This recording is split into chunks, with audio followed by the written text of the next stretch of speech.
the XRP, but they will be using one unified ledger, distributed ledger technology to do that. So you could speculate like me. I think that there's going to be one that kind of cream will rise to the top, and whatever's going to have the most liquidity and compliance. MasterCard got their BIT license today. Very big news. That allows them to be able to transact at scale and operate within New York. And that's kind of like the highest standard of compliance in the land, a BIT license. If you can meet that criteria, it's a high bar to reach. So now that they have that, they should be able to be, compliant across all the U.S. states to be able to facilitate payments with blockchain. There with MasterCard, I'm sure Visa isn't far off the mark, and that they will probably follow quickly behind, as well as Amex and some of the other payment providers that are out there. So, or they will leverage somebody else that they can partner with that has a BIT license to be able to settle into New York, and that may be MasterCard. So, symbolism there. If you want to put your tinfoil hat on, the MasterCard symbol looks like two worlds colliding. I think maybe the digital and the traditional finance world, maybe that's the symbolism there. We'll have to see how that plays out. So between those three things, lots of things. Fundamentals in the market are at an all-time high. Sentiment still in the gutter. Price still moving down a little bit. I'm sure people are either they're excited to buy more or they're very tired of it at this point. And I understand both of those sentiments. We did see an uptick on Google Analytics, something I watch occasionally, but I saw some people post about it today, where how to buy crypto started to see an uptick. So hopefully that breathes some life back into digital asset space. At this point, I'm going to go ahead and go out on a limb and say this space is institutionally driven. At this point, retail does not drive the price action. It is going to be institutions and the utilization of these networks moving forward that is going to move the price one direction or the other. And really that's been the case since the Bitcoin ETFs were launched. We've seen that through Bitcoin dominance. We haven't seen the rotation that we've seen in previous bull runs. It's only been assets that also have ETFs.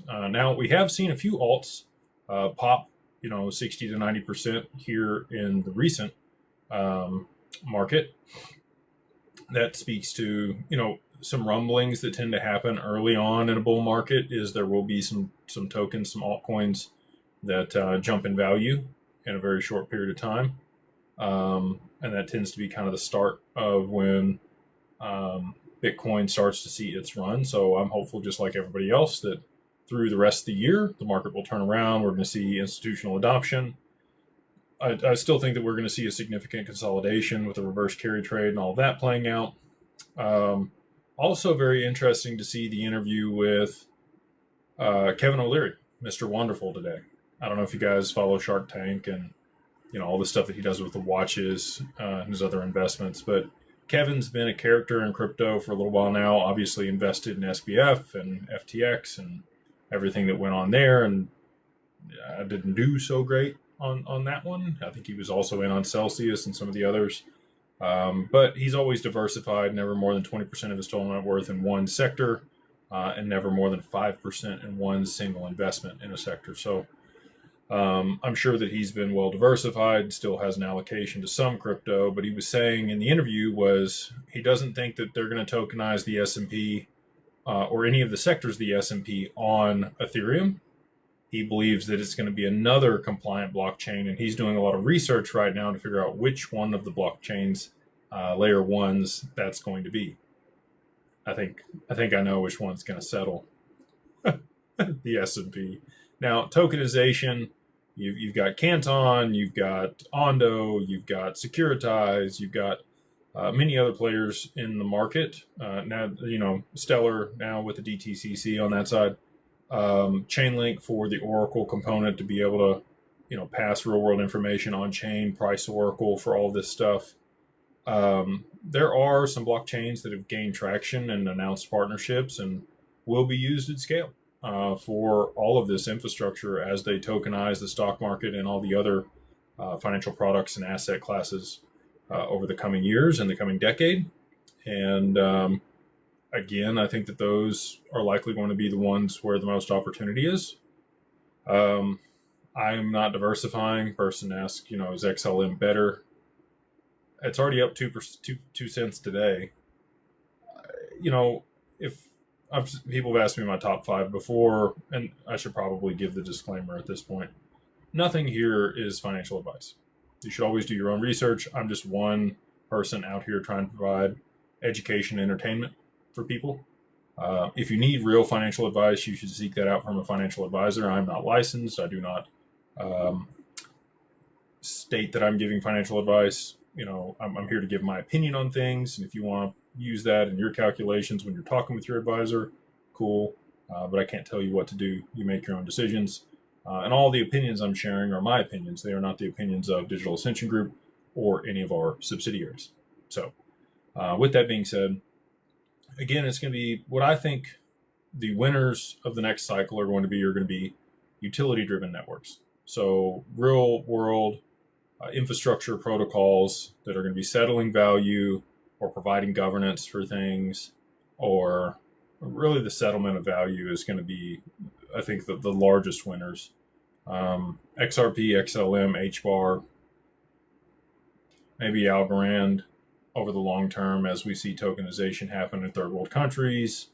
IOTA, as we see, the Internet of Value come online, and they need an oracle for that and public infrastructure. Hash, Avalanche,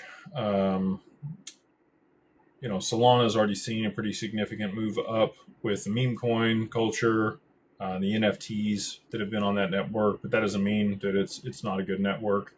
Definitely facilitates settlement, again, and I think that'll be one of the settlement layers that's kind of the redundancy in case they can't route it through, one of the main layers that they use.